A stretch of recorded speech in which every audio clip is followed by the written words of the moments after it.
사랑의 노래라는 제목으로 같이 말씀을 나누겠습니다. 주의 옷자락 만지며 라는 노래를 제가 처음 들었을 때 그냥 듣는 순간 저는 이 노래를 사랑하게 됐어요. 정말 최애의 노래라고 해야 되나요? 정말 사랑하는 노래가 됐습니다. 그래서 오늘 사랑의 노래라는 제목으로 같이 말씀을 나누겠는데요. 여러분은 주의 옷자락 만지며 이 CCM 어떠신지 모르겠어요. 이 노래 좋아하세요? 사랑하세요? 유튜브에서 주의 옷자락 만지며라는 이 노래 아래 달린 댓글을 보면 이 노래가 얼마나 사랑을 많이 받는 노래인지 알 수가 있습니다. 수도 없이 많은 댓글이 달려 있어요. 사랑을 받는 이유가 다 있는 거죠. 사랑받는 사람은 사랑받는 이유가 있습니다. 근데 노래도 그래요. 사랑받는 노래는 사랑받을 만한 이유가 있죠. 우리의 간절한 마음을 너무나 잘 대변해 주는 그런 노래여서 저는 그렇다고 생각을 합니다.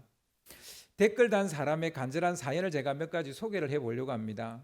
이거는 그렇게 있는 댓글이니까 제가 지어낸 얘기가 아니고, A라는 사람, 주님, 직장 내 괴롭힘과 불신, 아버지의 엄청난 폭언으로 생긴 우울증, 조울증 치료받길 희망하나이다. 주의 옷자락 만지게 해주소서. 이런 댓글이 있고요. B라는 사람은 주님, 주님의 옷자락을 만지고 싶습니다. 아니 서치기라도 했으면 합니다. 믿음이 부족한 이 죄인의 암이 낫기만 한다면 주님, 제 병을 완치하여 주세요. 성령 하나님, 기적의 하나님, 내일 펫CT를 찍으러 갑니다. 저에게 놀라운 기적을 행하셔서 전가하여 주세요. 선하고 정직한 나의 두 자녀를 간절히 기도드립니다. 주님. 이렇게 돼 있고요. 또 C라는 사람은 주님 품을 떠나 방황하며 길을 잃은 아들을 만나주세요. 선하고 정직한 나의 두 자녀를 귀하게 보시고, 또 이런 댓글도 있고요. D라는 사람은 하나님, 우리 아들 송준성을 제발 만나주세요. 공황장애와 조울증으로 하루하루가 고통 속에 있고 알코올 중독까지 주여 제발 우리 아들을 살려주세요. 이런 내용도 있고요. E라는 사람은 주여 내게 마지막까지 힘낼 수 있는 용기를 주세요. 진통에 무너지지 않게 제 마음을 단단히 붙들어 주세요.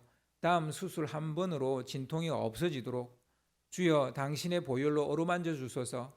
아직 젊기에 아들과 딸에게 해줘야 할 게 아직 많이 남아 있어요. 제 두 손으로 할 일을 할 때까지 건강을 내려주소서. 아멘. 어린 아들과 딸이 있는 것 같은데 암이 걸린 분이신 것 같아요. F라는 분은 주님, 준영이를 도와주세요. 사회성 부족으로 다니는 직장마다 거절당하고 좌절하고 힘들어합니다. 새로운 곳에 4일째 근무 중인데 또 거절당할까 봐 두려워합니다. 보는 엄마로서 너무나 안타깝습니다. 이곳에서 인정받고 칭찬받게 하옵소서. 이런 댓글도 있고요. 그리고 G라는 분은 4년 전에 교통사고로 머리를 다쳐 후유증 장애로 시각장애와 목소리를 잃었고 지금은 주님의 은혜로 목소리는 그나마 회복하여 찬양단을 섬기고 있습니다. 주님, 저를 긍휼히 여기시어 조금 더 건강한 모습으로 주님 일을 감당할 수 있도록 해주세요. 아멘. 이런 내용도 있더라고요. 많습니다. 그중에 제가 그냥 몇 가지만 추려서 읽었고요. 그리고 주의 옷자락 만지며라는 이 노래가 하나만 올라 있는 게 아니라 많아요. 많은 것 중에 제가 하나 들어가서 본 겁니다. 이런 댓글만 봐도 이 노래가 얼마나 사랑받는 노래인지, 그리고 기도하고 싶어지게 만드는 그런 노래인지 짐작할 수 있죠. 근데 이 노래는 참 이상한 노래예요. 성경 인물 중에서 누구를 가리키는지 도통 알 수가 없기 때문이에요. 여러분, 누구를 가리키는 것 같아요? 이 등장인물이 누군가, 이 여인이 누군 것 같아요? 분명히 여인인 건 알겠는데 이 여인이 누구인지를 알 수가 없어요. 노래 가사를 제가 그래서 좀 분석을 해봤어요. 주발 앞에 무릎 꿇고 그 사랑에 나 안기네. 어떤 말도 그 어떤 소리도 그 발 앞에서 잠잠해지네. 누굴 것 같아요? 간음하다가 현장에서 잡혀온 여인 같아 보이지 않습니까? 성경에 그런 얘기가 있죠. 이 여인을 이용해서 바리새인들이 예수님을 시험하려 했지만 그들은 예수님의 말 한마디에 그들은 더 이상 말도 하지 못했고 들고 있던 돌도 다 내려놓고 그 자리를 떠났어요. 그러니까 그 어떤 소리도 그 발 앞에서 잠잠해지는 거죠. 그러니까 이 가늠하다 잡혀온 여인의 이야기인 것 같기도 하고,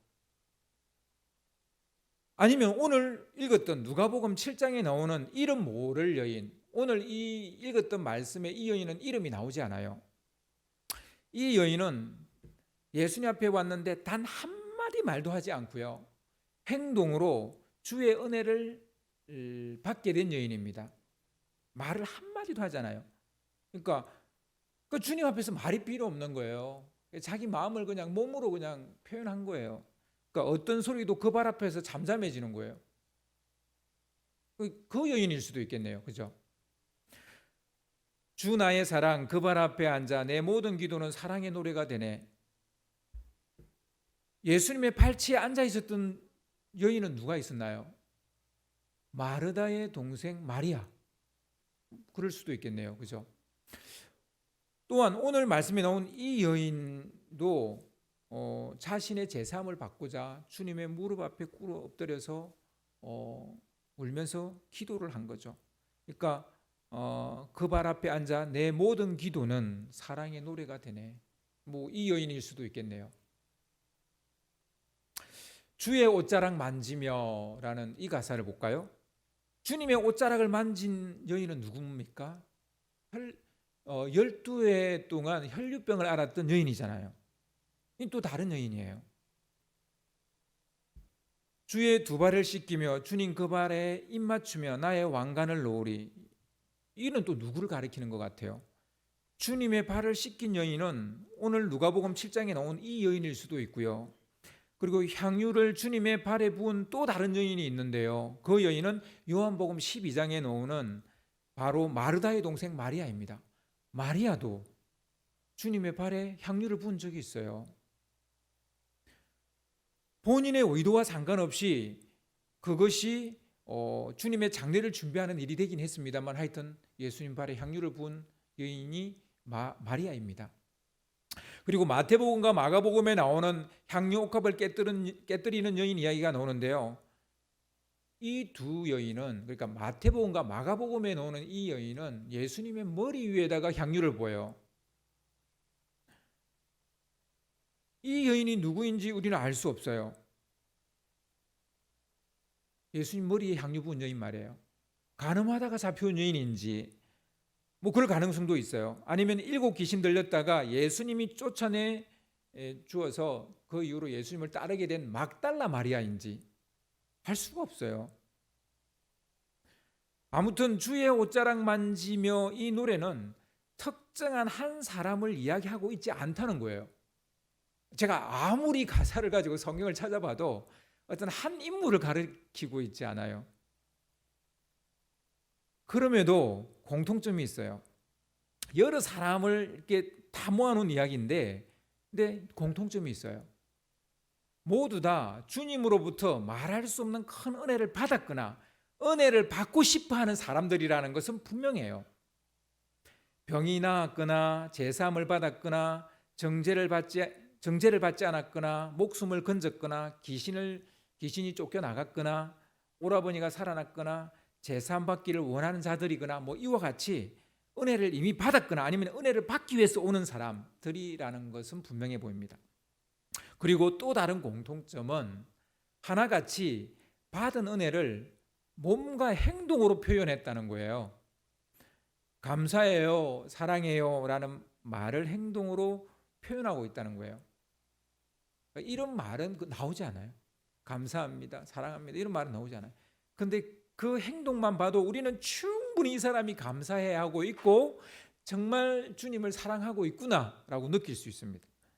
우리는 너무나 자주 말보다 행동에서 진심을 느낄 때가 많습니다. 그런 사람 있잖아요. 말은 많은데 그 삶의 그 사람 행동이나 삶에서 전혀 향기를 느끼지 못하는 사람. 근데 어떤 사람은 아무 말도 없어요. 근데 그 사람의 삶에서 향기를 느껴요. 아, 저 사람이 나를 사랑하고 있구나. 나를 관심 가져주고 있구나. 나를 생각하고 있구나. 이걸 느낄 수 있죠. 말은 긴가민가 해도 행동은 진실하고 본심일 가능성이 높죠. 사도 요한은 요한 1서 3장 18절에서 이 사실을 강조했습니다. 자녀들아, 우리가 말과 혀로만 사랑하지 말고 행함과 진실함으로 하자, 이렇게 말했죠. 여러분, 말이 아닌 행동과 삶으로 주님을 사랑하게 되시기를 바랍니다. 아멘. 오늘 말씀에 등장하는 여인은 동네 사람들이 다 아는 죄를 지은 여자라고 소개를 하고 있습니다. 저 여인은 죄가 많은 여인이라고 다 알고 있어요. 저 여인은 죄가 많은 여자. 그걸 동네 사람들이 다 알고 있어요. 동네 사람들이 다 아는 죄를 지은 여자라면 어떤 죄를 지었을까요?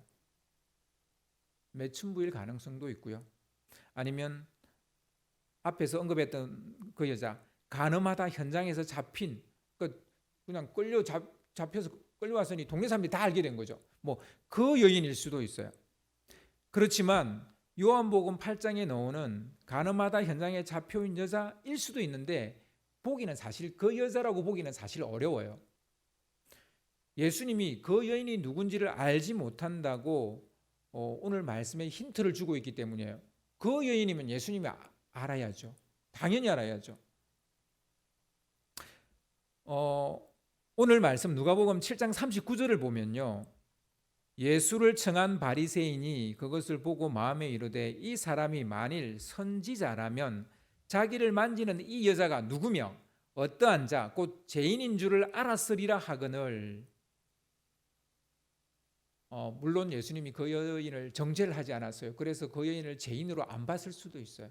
그래서 모른다 이럴 수도 있겠지만 그건 좀 아닌 것 같고, 간음하다 현장에서 잡혀 끌려온 여인이라면 예수님이 모를 리가 없겠죠. 그렇습니다. 이 여인은 지은 죄가 많아서 주님께 은혜를 받기 위해 찾아온 또 다른 어떤 여자입니다. 또 다른 어떤 여자. 이전에 받은 은혜가 너무 감사해서 그것을 전하기 위해 온 것이라기보다는 현재 자신이 지은 죄가 너무 많아 이 죄를 사함받고 싶어서 주님을 찾아온 여인이라고 보는 것이 가장 맞을 것 같아요. 하지만 간음하다 잡혀온 여인이라는 걸 완전히 배제하기도 사실은 또 어려워요.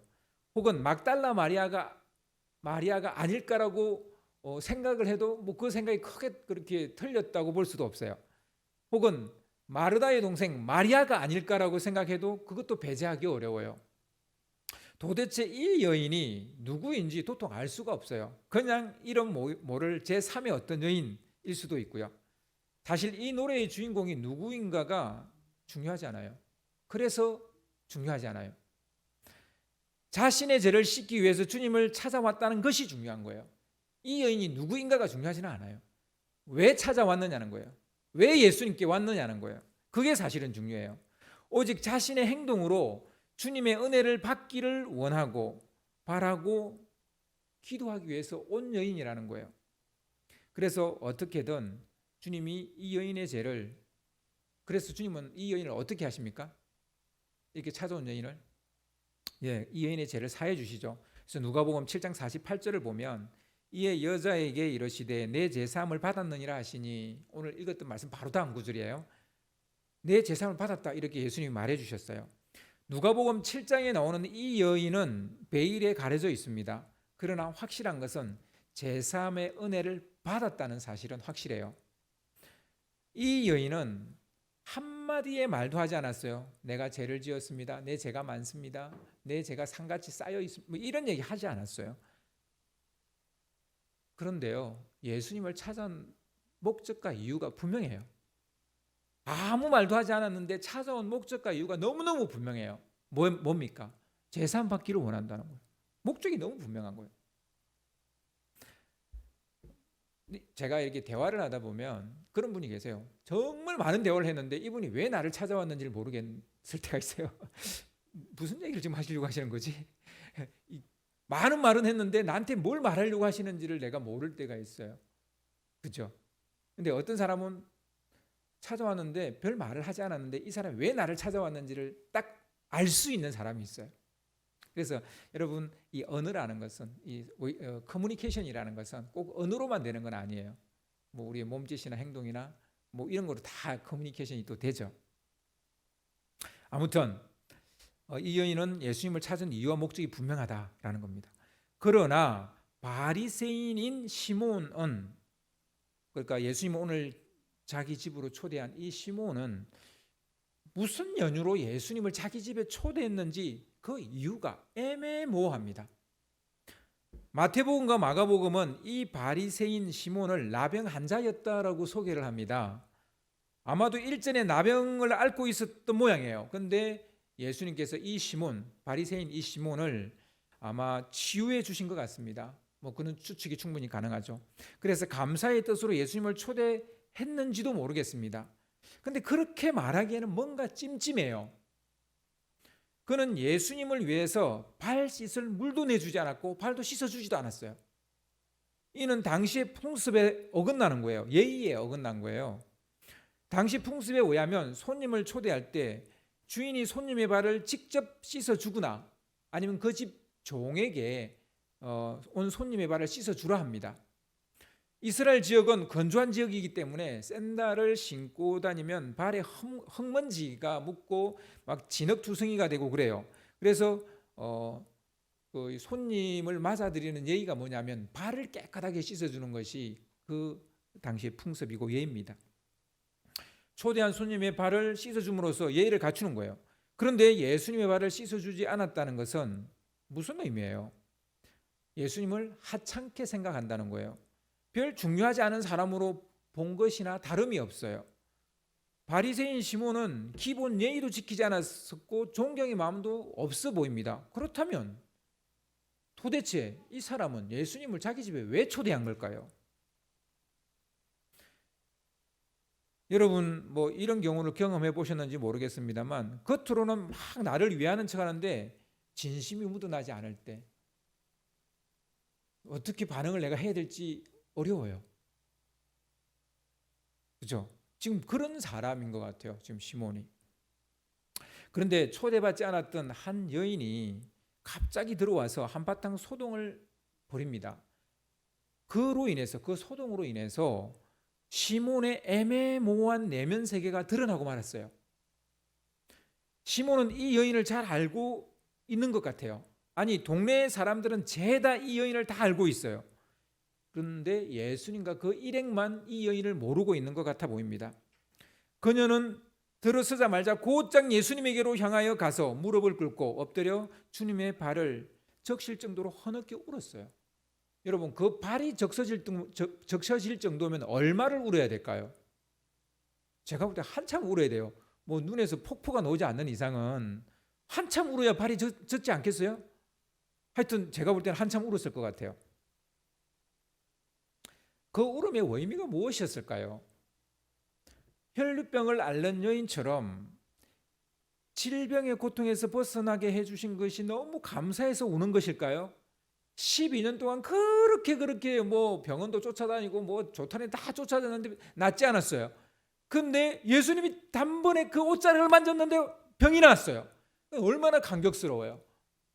여러분이 아파봤거나 여러분 가족 중에 누가 아픈 분이 바로 탁 낫는다면 여러분 얼마나 감격스럽겠어요. 그래서 울었을까요? 막달라 마리아처럼 7 귀신에 들려서 인생이 정말 비참하게 거지없었는데 그것으로부터 자유케 해주셔서 너무 감사해서 울었을까요? 귀신을 쫓아내줬어.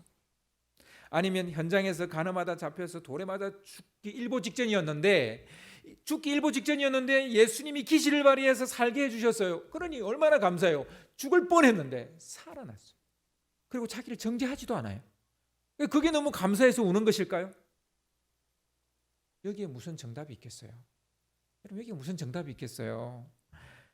저는 모두 다가 정답이라고 생각해요. 설교 초반에 유튜브 댓글을 쓴 사람도 여기에 속하고요. 우리도 여기에 속하지 않습니까? 어느 하나의 정답이 있는 게 아니에요. 누구나 울 수 있어요. 그 이유는 다 다양할 수 있어요. 은혜를 받아서 울 수도 있고, 가슴이 찢어서 울 수도 있고, 삶의 무게에 짓눌려서 울 수도 있고, 묻던 문제를 해결하고 싶어서 울 수도 있고, 우는 이유는 다양할 수 있어요.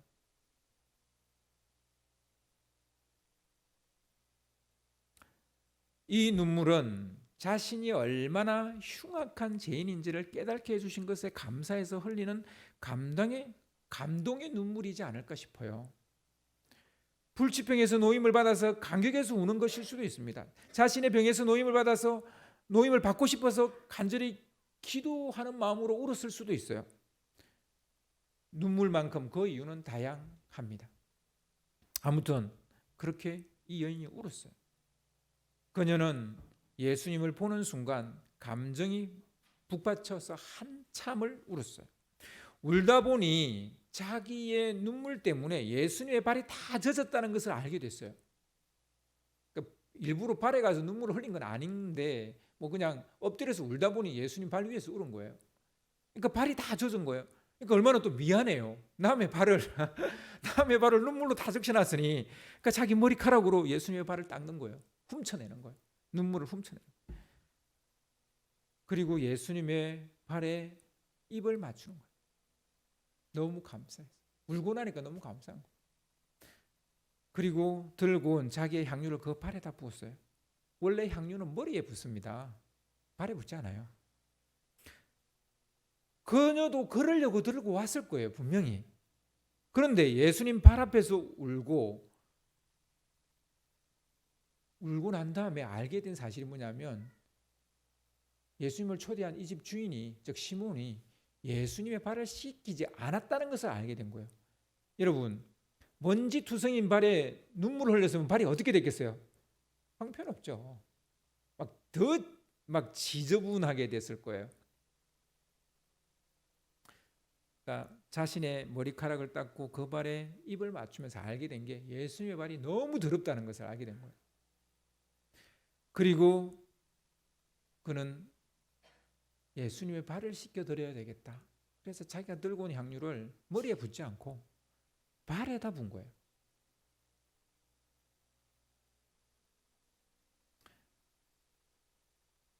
그녀는 바리새인 시몬을 탓하지 않았어요.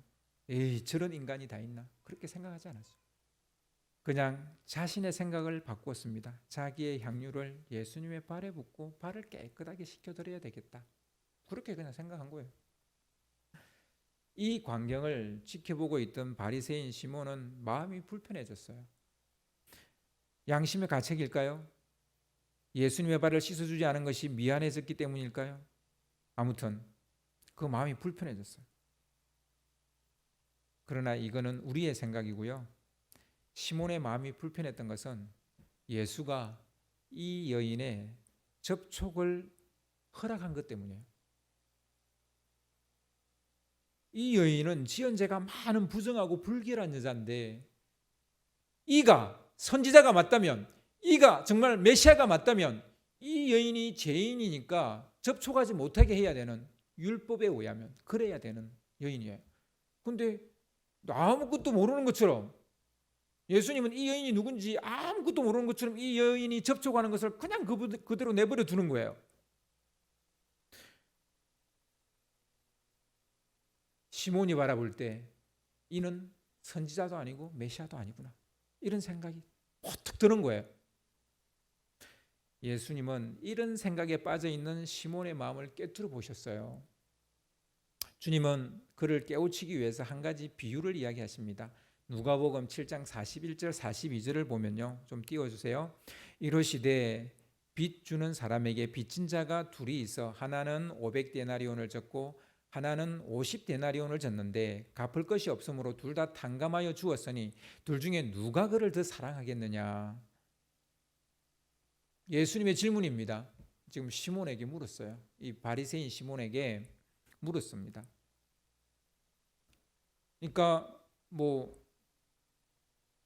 이거는 상식이잖아요. 이게 어려운 질문도 아니잖아요. 그러니까 시몬이 대답하기를 더 많이 탕감받은 사람이라고 생각합니다라고 대답을 했어요.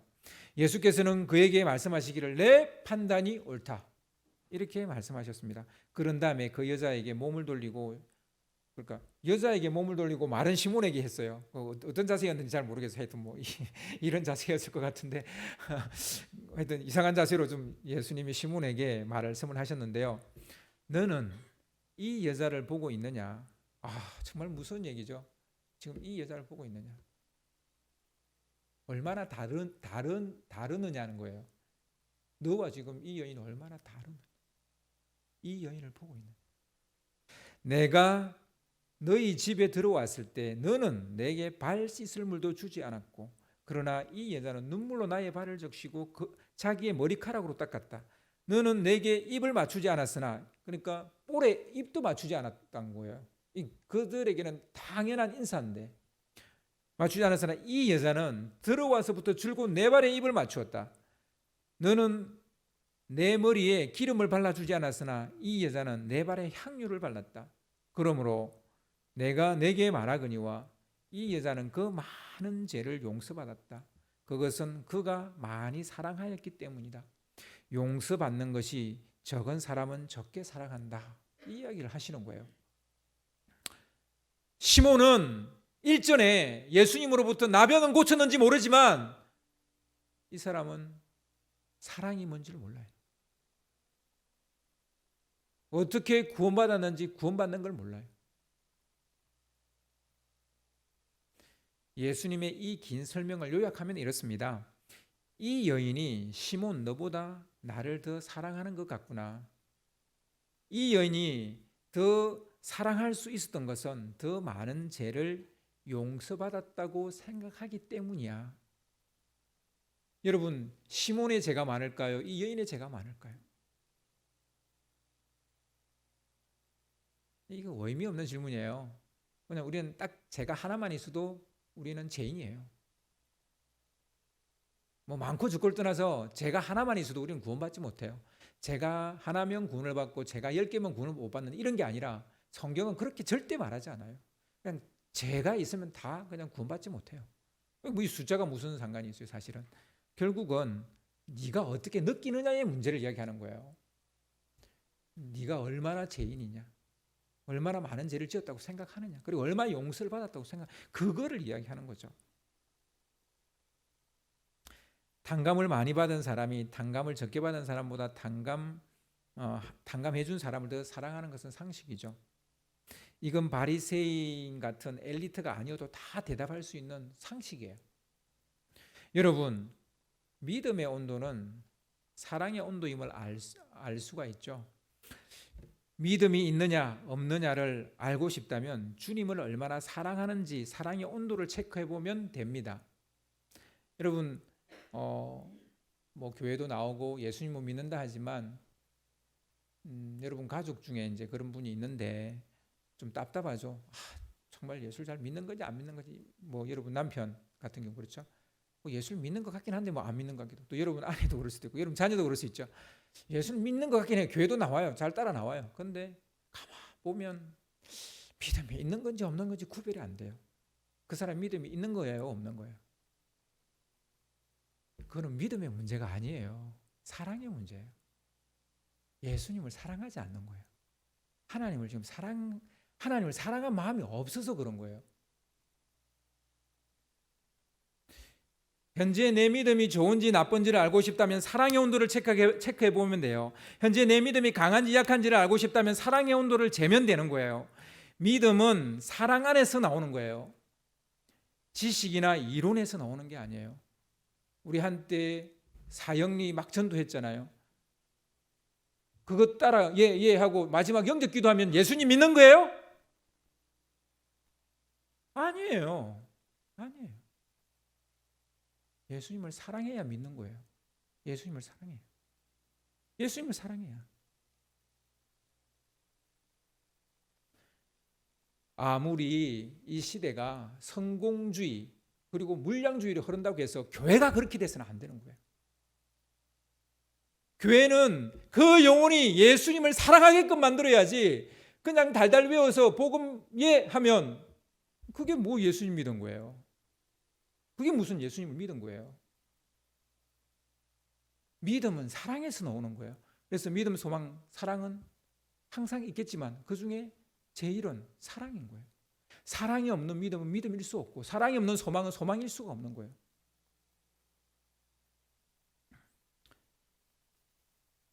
믿음은 사랑 안에서 나오는 것입니다. 예수님을 만났다는 것이 무엇입니까? 예수님을 믿었다는 말이 무슨 말입니까? 사랑하게 되었다는 거예요. 예수님을 사랑하게 되었다는 거. 예수님은 그 무엇과도 바꿀 수 없는 나의 사랑입니다. 내가 사랑하는 유일한 분입니다. 그 고백이에요. 그 고백이 있어야 돼요. 마르다와 마리아 이야기에서 보면 마르다는 열심히 식사 준비를 했어요. 마리아는 주님 발 앞에 앉아서 말씀만 듣고 있었어요. 누가 예수님을 더 사랑한 것 같아요?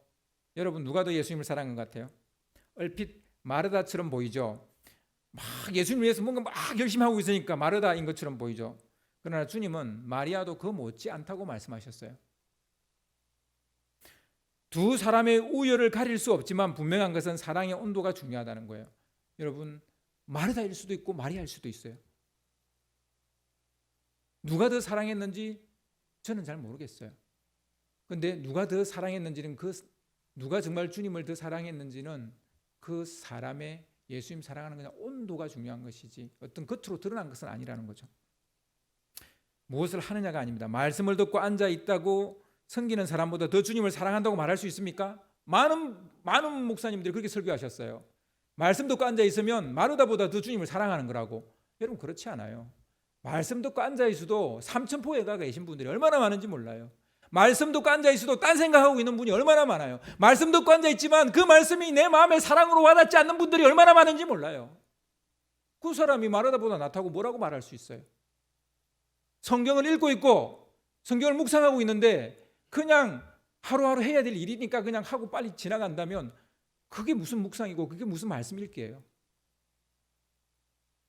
여러분, 마르다는 틀렸고 마리아는 옳다, 이게 아니라고요.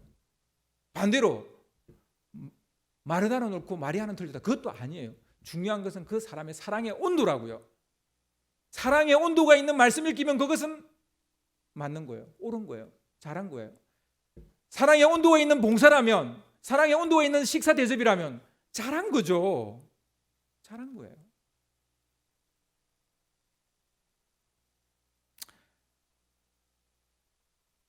사실 주님만 아시죠? 우리의 사랑의 온도는.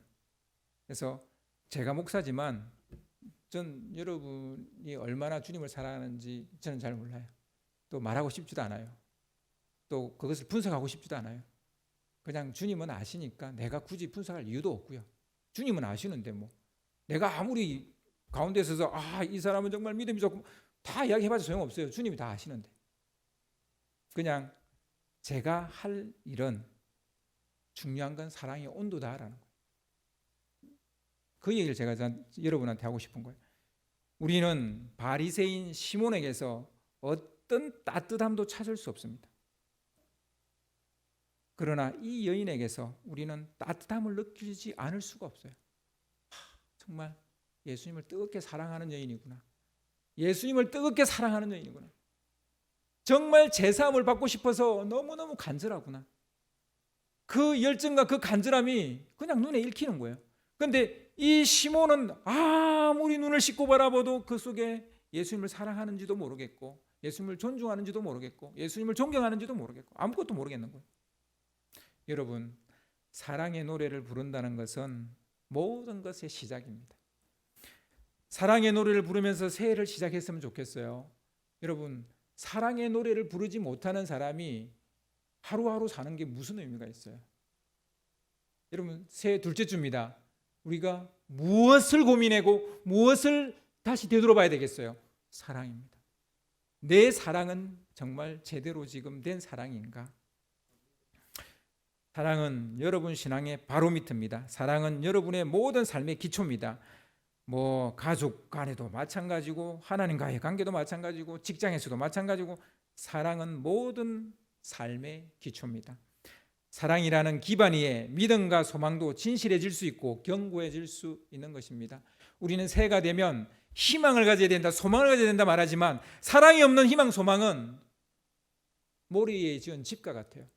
그래서 여러분 먼저 우리가 붙잡아야 될 것은 사랑이라는 사실을 여러분 꼭 기억하시기를 주님의 이름으로 축원합니다.